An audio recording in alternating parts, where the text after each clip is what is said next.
नाभि का विवाह मेरु देवी नाम की कन्या से हुआ। उनके कोई पुत्र नहीं हुआ।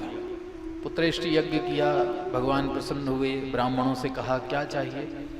बोले हमारे यजमान को आपके जैसा बेटा चाहिए। तो भगवान ने कहा हमारे जैसा तो कोई नहीं है, हम ही आएंगे। ठीक है, समय की प्रतीक्षा की, राजा नाभि पर कृपा की। आज राजा नाभि के यहाँ भगवान के अंशावतार के रूप में भगवान ऋषभ देव जी का प्रागट्य होता है। बोल श्री ऋषभ देव भगवान की जय। योग तप का प्रभाव ऋषभ के रूप में प्रकट हुआ। उनका योग तप का प्रभाव इतना बड़ा कि इंद्र प्रभावित हो गए और अपनी जयंती नाम की कन्या का विवाह ऋषभ देव जी के साथ किया। ऋषभ देव जी के यहाँ कालांतर में 100 पुत्रों का जन्म हुआ। 100 में से 9 पुत्र नव योगेश्वर हुए, 9 संत हुए अपनी तपस्या, अपने कर्मों से। उनकी कथा आखिरी दिन सुनेंगे नव योगेश्वर संवाद में। शेष 81 पुत्र कर्मकांड करने लगे, प्रवृत्त हो गए, कर्मकांडी हुए। उनसे ब्राह्मणों का वंश चला। इन 81 पुत्रों से ब्राह्मणों के वंश का उद्भव हुआ। शेष 9 पुत्र 9 खंडों के अधिपति बने। सबसे ज्येष्ठ पुत्र का नाम था भरत। भरत इतने योग्य थे कि ऋषभ देव ने अपने पुत्र भरत को राज्य दे दिया और वो चले गए तप करने के लिए। वनाग्नि में शरीर तिरोहित किया। भरत जी राजा बने। भरत की साधना बड़ी उच्च कोटि की।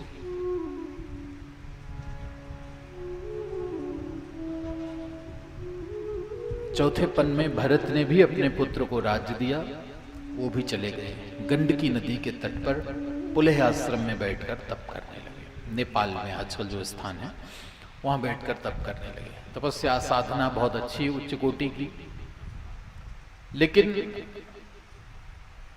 कभी कभी हमारी तपस्या में भी, साधना में भी कुछ ऐसी कमियां रह जाती हैं, कुछ ऐसी भूल हो जाती है जिसका दंड हमें जरूर भोगना पड़ता है। ऐसा नहीं है कि कोई भक्त है तो उसे अपराध का दंड नहीं, भक्त चाहे कितना भी बड़ा हो, पर यदि अपराध किया है तो दंड भोगना पड़ेगा। योगी चाहे कितना भी बड़ा क्यों ना हो, पर अपराध किया है तो दंड जरूर मिलेगा। इसलिए कहते हैं भगवान से और संतों से प्रेम करिए, अच्छी बात है, न करिए तो भी कोई बात नहीं। भगवान की सेवा करिए, संतों की सेवा करिए, करेंगे तो अच्छी बात है, न करिए तो भी कोई बात नहीं। लेकिन इस बात का जरूर ध्यान रखिए कि भगवान की पूजा पाठ और संतों के मान सम्मान करते समय कोई अपराध ना हो जाए। आप प्रेम या सेवा करें या न करें, लेकिन इतना जरूर ध्यान रखिए कि उसमें कोई अपराध ना होने पाए। भरत जी बहुत उच्च कोटि की साधना करते हैं। एक दिन भूल हो गई। गंडकी नदी के तट पर बैठे संध्योपासन कर रहे थे। प्यास से व्याकुल एक हिरणी जल ग्रहण करने के लिए आई। नदी में उतरकर पानी पी रही थी। पीछे से किसी सिंह की आवाज सुनी उसने। भय के कारण वो उसी नदी में कूद गई। गर्भवती थी, उसको वहीं प्रसव हो गया।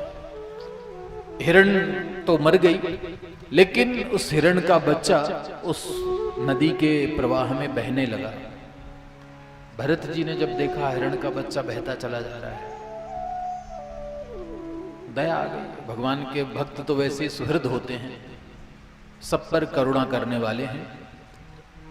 गए और उस हिरण के बच्चे को बचा कर ले आए। थोड़ी देर उसकी देखरेख की, चलने फिरने लगा वो।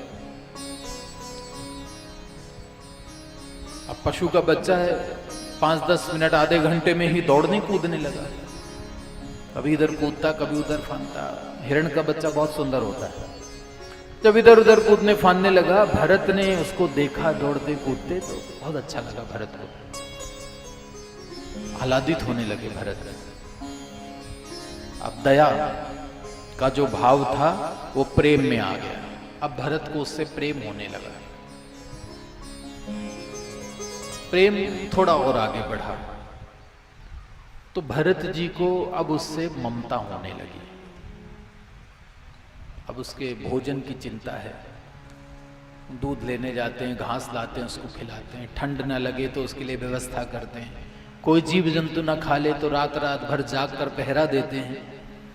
ममता में आ गए और ममता और आगे बढ़ी तो आसक्ति में परिवर्तित हो गई।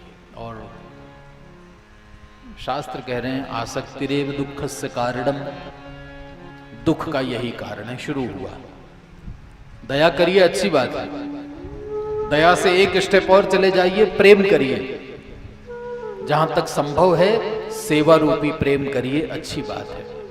लेकिन जब संसार के किसी भी वस्तु या व्यक्ति के प्रति ममता आने लगती है तो समझ लीजिए अब काम बिगड़ रहा है।